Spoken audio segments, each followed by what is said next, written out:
오늘 본문 말씀은 그 배경이 이렇습니다. 죽음을 이기시고 부활하신 주님께서 티베리아 바다에서 고기를 잡고 있던 7 제자들과 다시 만나서 재회하시는 그런 기록입니다. 그 재회라고 한 말은 이미 알고 있거나 전에 만난 적이 있던 사람이 어떤 연유들로 인해서 멀어져 있거나 헤어져 있다가 다시 만나고 재결합할 때 사용된 그런 말입니다. 그래서 소설이나 영화 등에서 그 스토리 소재로 많이 등장하는 것을 볼 수 있습니다. 우리들 인생사에서 그 재회라고 하는 것이 중요한 일임을 반증하는 일이 아닌가 생각이 듭니다. 우리는 오늘 본문 말씀에서 보석같이 빛나고 값진 교훈들을 많이 얻을 수가 있습니다. 주님과의 재회가 우리들 인간사에서 한 번 만나고 끝나버릴 가볍거나 비중 없는 그런 하찮은 만남이 아니고 크고 위대한 결과를 주는 만남이기 때문이죠. 주님과 제자들과의 그 재회에는 최소한 3가지의 놀라운 일들이 있었습니다. 그 결과는 매우 감동적이고 매우 감격적이었습니다. 그래서 저는 오늘 말씀을 받들어서 우리도 주님과 다시 재회할 때 어떤 일들이 일어나고 또한 그렇게 재회를 해야만 하는 그 이유가 무엇인가를 여러분들께 증거해 드리려고 하는 것입니다. 여러분, 혹시 이런저런 이유들로 지금 주님과 멀어져 계십니까? 지난날 그 뜨거웠던 주님과의 관계가 혹시 차갑게 식어져 있지나 않으십니까? 우리들 모두 오늘 말씀을 잘 듣고 우리 주님과 핫한 그 뜨거운 재회가 다시 있었으면 참 좋겠습니다. 여러분 모두 그렇게 되시기를 주님의 이름으로 축원합니다. 그러면 주님과 그렇게 재회한 제자들에게 무슨 일이 있었을까요? 3가지를 말씀드릴 텐데, 첫 번째로 파든, 용서가 있었습니다. 오늘 1절 말씀부터 보면 그 후에 예수께서 디베라 바다에서 또 제자들에게 자기를 나타내셨으니 나타내신 일이 이러하니라.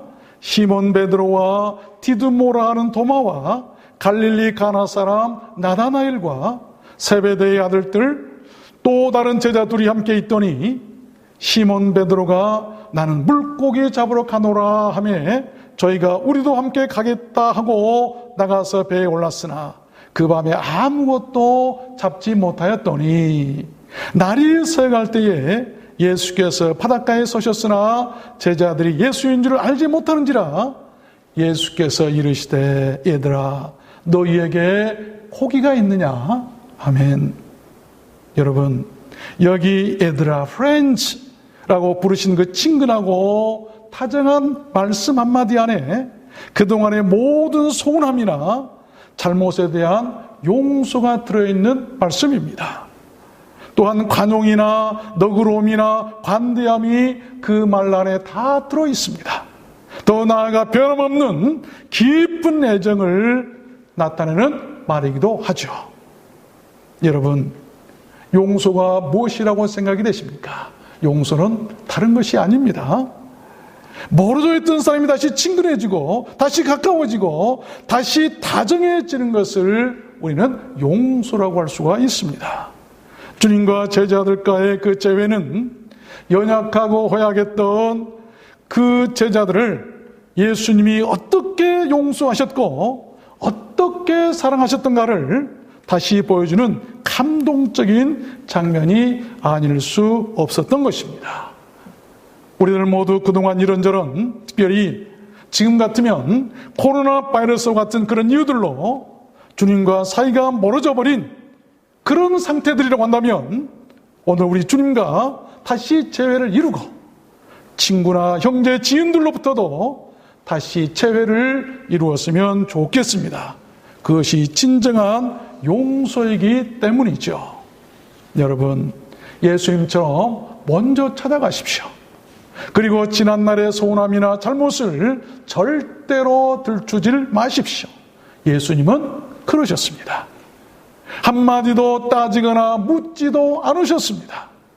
여러분, 그것이 윗사람이고, 그것이 먼저 된 사람이고, 그것이 믿음 있는 사람이고, 그것이 더 용기 있는 사람이고, 그런 사람이 구원받고, 그런 사람이 거듭난 사람이고, 그런 사람이 하나님의 사람이고, 그런 사람이 하나님의 자녀이고, 그런 사람이 천국 백성이고, 그런 사람이 그리스도인이기 때문 아니겠습니까?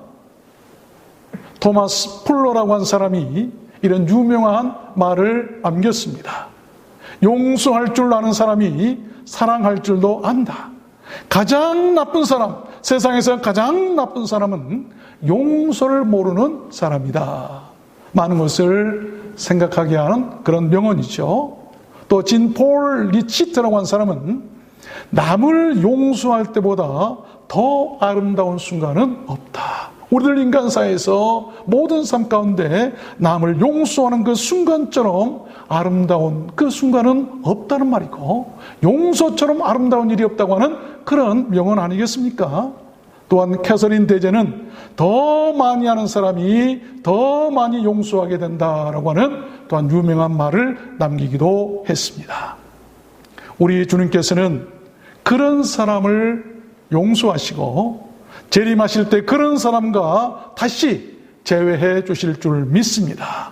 그날의 그 행복한 재회가 우리들 모두에게도 있었으면 참 좋겠습니다. 여러분 모두 그렇게 되시기를 주님의 이름으로 축원합니다. 두 번째입니다. 주님과 재회한 제자들에게 무슨 일이 있었을까요? 두 번째는 미러클, 기적이 있었습니다. 오늘 6절 본문 말씀에 보면 가라사대 그물을 배 오른편에 던지라 그리하면 얻으리라 하신데 이에 던졌더니 고기가 많아 그물을 뜰 수 없더라. 시몬 베드로가 올라가서 그물을 육지에 끌어올리니 가득히 찬 큰 물고기가 153마리라. 이같이 많으나 그물이 찢어지지 아니하였더라. 여러분, 예수님의 순환과 죽음을 본 제자들은 실망을 했습니다. 그리고 도망치듯 그 곁을 떠나오고 말았습니다. 그들이 밤새 그렇게 해서 노력했으나 아무것도 잡질 못했다고 오늘 성경은 기록하고 있습니다. 그 밤에 아무것도 잡지 못하였더니 빈손이었다고 하는 것이죠. 주님은 그런 실패한 제자들과의 그런 재회를 위해서 먼저 찾아와 주셨고 밤새 그들을 기다리셨습니다. 불을 피워놓고 기다리셨고 생선을 구워놓고 기다리셨고 날이 셀 때까지 차가운 바닷가에서 서서 기다리셨습니다. 그리고 날이 새자 그들과 재회하셨고 그들에게 기적을 베풀어 주셨던 것입니다. 그 기적은 고기를 많이 잡는 것이었습니다. 한 마리도 잡지 못한 그 바다에서 큰 물고기로만 골라서 그물이 찢어지도록 153마리나 잡게 해주신 그런 기적이었죠. 얼마나 놀랍겠습니까? 여러분, 모나미 153 볼펜을 잘 알고 계실 줄로 압니다. 그 볼펜 이름이 그렇게 지어지게 된 배경이 있답니다. 그 볼펜이 나오기 시작한 연대는 지금으로부터 한 57년 전 1963년도라고 합니다. 당시 송삼석이라고 하는 사장이 붙인 이름이라는데 그는 독실한 기독교인이었어요. 그분도 한때 실패를 했었고 실패 후에 다시 주님께 나와서 주님과 재회하게 되죠. 당시는 우리나라에 볼펜을 생산할 공장도 없었고 기술도 없었답니다. 그런 상황에서 오늘 본문 말씀에 대한 설교를 들은 그는 베드로처럼 주님의 뜻에 순종하는 마음으로 153이란 이름을 붙이고 사업을 시작했는데 현재는 필기구 업계에서 세계 최대 규모의 사업체 중 하나가 되었다고 합니다. 여러분, 우리들 모두 오늘 본문에 등장하는 그런 제자들처럼 주님과 재회를 이루었으면 좋겠습니다. 주님의 말씀에 순종했으면 좋겠습니다. 그래서 고르고 골라서 담게 하시는 우리 주님의 그 153 기적이 우리들에게도 나타났으면 참 좋겠습니다. 또한 주님의 기적은 그 성공을 지켜주었습니다. 11절 말씀해 보니까 시몬 베드로가 올라가서 그물을 육지에 끌어올리니 가득히 찬 큰 물고기가 153마리라 이같이 많으나 그물이 찢어지지 아니하였더라. 여러분, 우리 인간들이 열심히 노력해서 성공하는 것 중요합니다. 그러나 그보다 더 중요한 것은 그 성공을 지키는 것이죠. 그것이 완벽한 성공이기 때문입니다. 1992년 LA 폭동 당시에 수많은 한인 가게가 흑인들에 의해서 털리고 불탈 때 오히려 흑인들이 스스로 와서 보초를 서고 지켜준 한인 가게가 하나 있었답니다. 홍정복이라고 하는 평범한 중년 여성의 가게였는데 그는 평소 흑인들에게 너무 잘해서 도시의 천사 또 마마라 불리우는 그런 여자였답니다. 어느 날 이런 일이 있었답니다. 어린 흑인 소녀가 엄마가 되어서 기저귀와 우유를 살 돈이 없어 망설이는 것을 보고 필요한 것들을 다가가 손수 챙겨주면서 귓속말로 돈은 다음에 주세요 라고 하며 돌아가게 했다고 합니다. 어느 날은 흑인 청년이 캔 맥주를 하나 훔쳐 달아나는데 그 뒤에 대고 소리를 쳤답니다. 넘어져! 조심해! 천천히 가! 여러분, 우리들 인생의 완벽한 성공을 위해서는 그렇게 지켜주는 배경이 있어야 합니다. 여러분 인생의 그 백그라운드에는 누가 있습니까? 여러분 성공을 지켜줄 그 귀중한 인생 키퍼, 그 라이프 키퍼는 누구십니까? 여러분, 예수님과 제외하십시오. 그분이 바로 우리들 인생의 라이프 키퍼이십니다. 그분 안에 있을 때 모든 것이 안전하기 때문 아니겠습니까? 학개서 1장에 보면 이런 말씀이 나옵니다. 너희가 많이 뿌릴지라도 수입이 적으며 먹을지라도 배부르지 못하며 마실지라도 흡족하지 못하며 입어도 따뜻하지 못하며 일꾼이 삭슬 받아도 그것을 구멍 뚫어진 전대에 넣음이 되느니라. 너희가 많은 것을 받았으나 도리어 적었고 너희가 그것을 집으로 가져갔으나 내가 오히려 풀어버렸느니라. 얼마나 안타까운 말씀입니까? 그처럼 인간이 아무리 노력해도 주님께서 지켜주지 아니하시면 재물도 우리들 생명도 건강도 모든 것이 하루아침에라도 불빛처럼 공중에 다 사라져버리고 날아가 버릴 수밖에 없다는 것입니다. 주님을 저버리고 옛생활로 돌아갔던 7 제자들은 재기를 노렸으나 아무것도 하질 못했습니다. 그들이 평소 익숙하게 타던 배를 탔었고 그 기술을 가지고 일을 해보았지만 그 결과는 참담한 실패였습니다. 그러나 우리 주님의 기적은 그러한 제자들과의 재회에서 나타났다는 것을 우리는 기억해야 할 것입니다. 그러므로 여러분, 실패를 두려워하지 마십시오. 실패는 우리 주님과 다시 재회할 수 있는 좋은 기회입니다.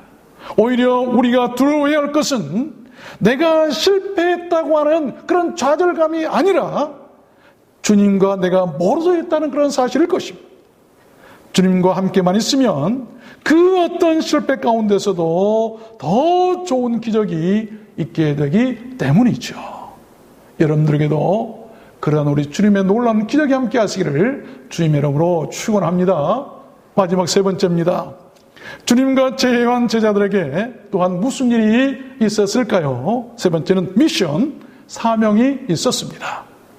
오늘 15절 말씀해 보면 저희가 조반 먹은 후에 예수께서 시몬 베드로에게 이르시되 요한의 아들 시몬아 네가 이 사람들보다 나를 더 사랑하느냐 하시니 가로되 주여 그러하오이다. 내가 주를 사랑하는 줄 주께서 아시나이다. 가라사대 내 양을 먹이라. 그랬습니다. 주님과 재회한 베드로에게 우리 주님께로부터 엄숙한 사명이 재차 주어지게 됩니다. 그것도 똑같은 질문을 3차례나 반복하시면서 3번의 엄중한 시험을 거친 후에 그 사명이 이루어집니다. 사명의 회복이었죠. 미션 복구라고도 할 수 있고 사명 복구라고도 할 수 있을 것입니다. 미션 리커버리. 무너지거나 손상된 그런 사명들을 이전 상태로 다시 돌려놓는 것, 바로 이것이 사명 되찾기가 아니겠는가 생각이 됩니다. 어쩌면 베드로가 주님을 모른다고 3번 부인했을 때 그 3번의 닭울음 소리를 상기시키시기 위해서 3번씩이나 같은 내용을 반복해서 주님께서 물으셨는지도 모르겠습니다. 전승에 의하면 베드로는 닭울음 소리를 들을 때마다 밖으로 나가서 통곡을 했다고 합니다. 물고기를 오랫동안 연구한 어떤 물고기 박사가 이런 말을 했습니다. 물고기 떼를 관찰해 보면 그 안에 착한 물고기와 나쁜 물고기가 섞여 있는데 그 비율은 대강 7대3 정도라고 합니다. 그래서 물어뜯고 또 모기도 빼앗아 먹고 힘들게 하는 그런 나쁜 물고기들을 모두 빼내면 좋은 물고기들만 잘 살 수 있을 것 같아서 그렇게 했답니다. 그런데 그 결과는 전혀 의외였습니다. 좋은 물고기만 남겨두었는데도 그 중에 30%가 또 나쁜 물고기로 변하더라는 것입니다. 어디라도 좋은 물고기와 나쁜 물고기가 항시 공존한다는 그런 일 아니겠습니까? 사회나 교회도 마찬가지일 것이라고 생각합니다. 우리들 사명이 무엇이겠습니까? 1차적으로는 어떤 사회나 어떤 교회나 어떤 장소에서 어떤 모임에서도 좋은 물고기로 사는 것일 것입니다. 그렇지만 더 나아가 그 나빠진 물고기를 사랑하고 포용하는 것, 그것이 또한 우리들의 사명이 아니겠는가, 우리 믿는 자들의 또한 우리 교회의 사명이 아니겠는가 생각을 해보는 것입니다. 며칠 전 저는 어떤 분으로부터 이런 카톡 문자를 받았습니다. 목사님, 제가 어떻게 해야 목사님께 조금이라도 보탬이 될지 저 자신도 참 안타깝다고 생각합니다. 우리 두란노 소원교회 화이팅입니다. 짧은 내용이었지만 교회를 사랑하시는 위대한 사명의 발현이 아닌가 생각하고 저는 몹시 힘이 나고 기뻤고 그분을 존경하게 되었습니다. 그런 것입니다. 그런 것이 곧 교회 안에서 우리들 사명의 나눔이 아니겠는가 생각이 됩니다. 어떤 큰 일을 이루는 것도 사명이겠지만 작은 말 한마디로라도 분위기를 살리고 좋게 하는 것, 세우는 것, 여러분 그것이 사명이 아니겠습니까? 여러분 생애의 사명은 무엇입니까? 아직도 내 사명이 무엇인지를 모르고 계십니까? 우리 주님과 재회하십시오. 그 첫사랑을 회복하십시오. 내가 무엇을 해야 할지 그 사명을 알게 해 주실 것입니다. 주님의 사명을 가진 자, 그들이 바로 진정한 이 킹덤 피플, 하나님 나라 사람들일 것입니다. 그 일에 함께하는 사람이 천국 백성이고 그 일을 아는 사람이 복받은 사람이고 그 일에 동참하는 사람이 천국 갈 사람들일 것입니다. 말씀을 맺겠습니다. 여러분, 지금 온 세계를 강타하고 있는 이 코로나 바이러스가 심상치 않습니다. WHO에서는 세계 대유행을 재차 경고하고 있습니다.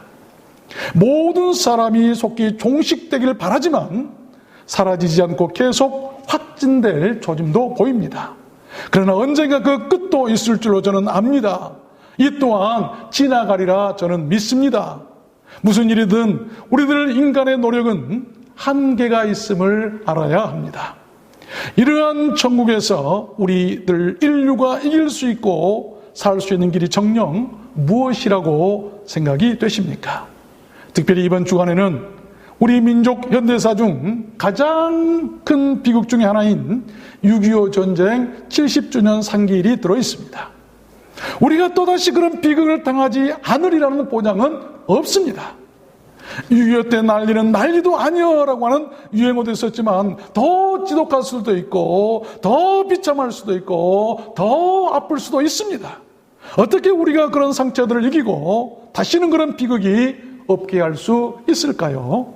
여러분, 죽음과 사망 권세를 이기시고 부활하신 우리 주님과 우리들 인류가 다시 겸손히 재회하는 일입니다.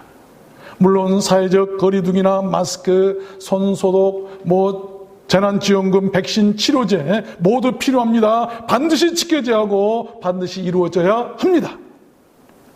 그러나 그보다 더 본질적이고 더 필요한 것은 이 세상을 창조하시고 이 세상을 주관하시고 지금도 다스리고 계시는 우리 주님과 인류가 악한 길에서 떠나 다시 재회하는 것입니다. 그럴 때 이 땅이 고침을 받고, 그럴 때 이 땅이 용서를 받고, 그럴 때 이 땅에 기적이 있고, 그럴 때 이 땅에 진정한 사명이 다시 있게 될 것입니다. 그것이 우리들 인류가 멸망당하지 않고 모든 바이러스를 이기고 전쟁 없이 평화롭게 사는 길 아니겠습니까? 내 인생, 개인의 삶도 마찬가지일 것입니다. 성경은 하나님과 재회할 수 있는 그 길을 이렇게 말씀합니다. 역대상 29장의 말씀에 보면 여호와께서는 무사람을 감찰하사 모든 세상을 아시나니 네가 저를 찾으면 만날 것이요 버리면 저가 너를 영원히 버리시리라. 한마디로 하나님을 찾는 것입니다. 시편 32편에도 말씀합니다. 주를 만날 기회를 따서 주께 기도할지라 진실로 홍수가 범람할지라도 저에게 미치지 못하리라. 기도하는 것이죠. 기도하면 홍수가 범람할지라도 저들에게 미치지 못한다고 말씀하고 계세요. 잠언 8장에서도 말씀하십니다. 나를 사랑하는 자들이 나의 사랑을 입으며 나를 간절히 찾는 자가 나를 만날 것이니라. 하나님을 사랑하는 것이죠. 여러분, 하나님과 재회할 수 있는 방법은 하나님을 찾고 하나님께 기도하고 하나님을 사랑하는 것입니다. 여러분께서는 어떤 사람들이십니까? 베드로와 제자들처럼 실패 가운데서도 순종하실 수 있으십니까? 오늘 말씀처럼 우리들에게도 이 밑오게 주님과 다시 만나는 그 재회가 있었으면 참 좋겠습니다.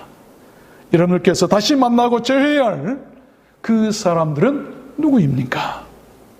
실패한 제자들을 찾아오셔서 그들을 다시 회복시키기 위해 재회를 원하셨던 우리 주님과 다시 재회하십시오. 우리는 그 주님과 곧 다시 재회하게 될 것입니다. 그분이 재림하실 때 그 일이 우리들에게 있게 될 것입니다.